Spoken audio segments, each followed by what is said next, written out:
नमस्ते सभी को। आज हम बनाएंगे चावल का चीला। इसे चावल रोटी भी हम बुला सकते हैं। खाने में इसे हम डोसा की तरह चटनी के साथ भी खा सकते हैं या रोटी की तरह सब्ज़ी के साथ भी, और ये खाने में बहुत टेस्टी लगता है।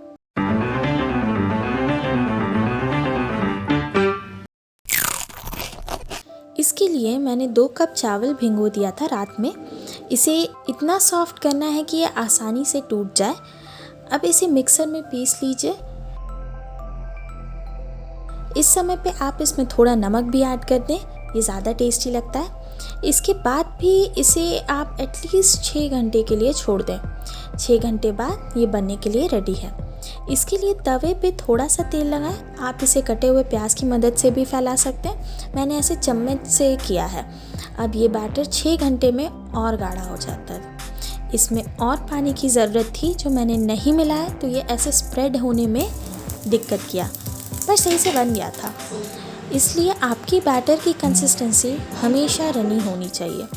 दूसरे वाले में मुझे तेल की भी ज़रूरत नहीं पड़ी। जैसे ही थोड़ा पतला किया, ये आसानी से घोल बन गया। आप अगर कम तेल में बना रहे हैं तो इसे ढक दें। इससे ये सॉफ्ट भी होता है और अच्छे से निकल भी जाता है।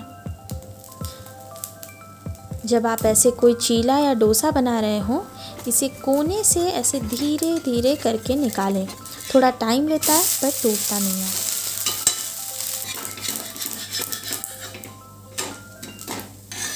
तो हमारा चीला तैयार।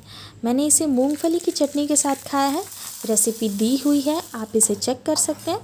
रेसिपी पसंद आई हो तो लाइक और सब्सक्राइब, और मैं मिलूँगी आपसे नेक्स्ट वीडियो में।